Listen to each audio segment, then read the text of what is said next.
तो यहाँ पर फिर ट्रैफिक भी, क्या यातायात को भी डाइवर्ट किया जा रहा है। ये इलाका वैसे भी बहुत भीड़ भाड़ वाला इलाका है और यहाँ पर तो अब लंबे जाम लगने की आशंका पूरी हो गई होगी। जी बिल्कुल, देखिए फिलहाल उस पूरे इलाके को संदीप जी कॉर्डन ऑफ कर दिया गया है। ट्रैफिक का मूवमेंट जो है वो उस इलाके में दिया गया है। उस पूरे इलाके को डाइवर्ट किया गया है कि जो गाड़ियां हैं उनको ना आने दिया जाए, क्योंकि गेट नंबर एक से मेट्रो स्टेशन की तरफ से जो मुड़ने वाला रोड है उस पूरे रोड को फिलहाल अभी ब्लॉक किया गया है। किसी भी प्रकार से किसी भी व्यक्ति को आने जाने की इजाजत नहीं है। निश्चित रूप से ये कहीं ना कहीं अपने आप में पुलिस ने सुरक्षा के मद्देनजर ये कदम उठाया है कि पूरे इलाके में किसी को आने ना दिया जाए। तो अब ऐसे में जरूर देखना है कि ट्रैफिक को लेकर फिलहाल दिल्ली पुलिस की तरफ से क्या कुछ किया जा रहा है। लेकिन जिस जगह पर ये पूरी वारदात हुई है, यानी ये धमाका हुआ है, वहां पर किसी भी तरीके का कोई ट्रैफिक मूवमेंट नहीं है, किसी को आने जाने की इजाजत नहीं है और पूरे इलाके को कॉर्डन ऑफ कर दिया गया है।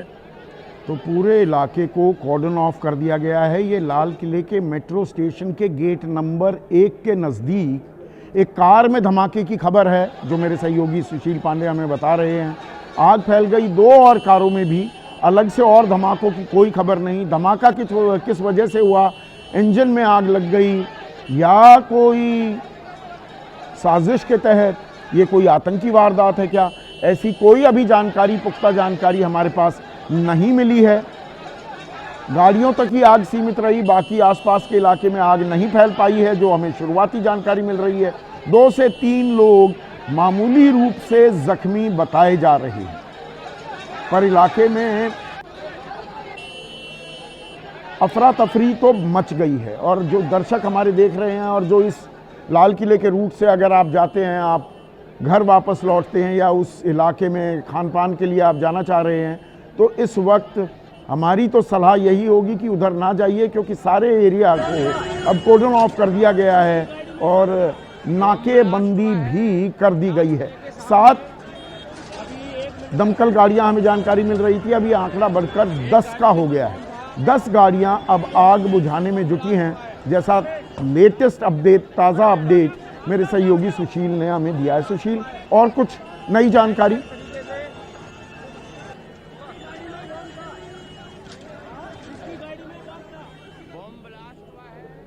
तो अभी सुशील और जानकारी इकट्ठा कर ही रहे हैं, लेकिन एक और जानकारी हमें मिली है कि पूरी दिल्ली में, राजधानी दिल्ली में हाई अलर्ट जारी कर दिया गया है। तो दिल्ली के लाल किले के पास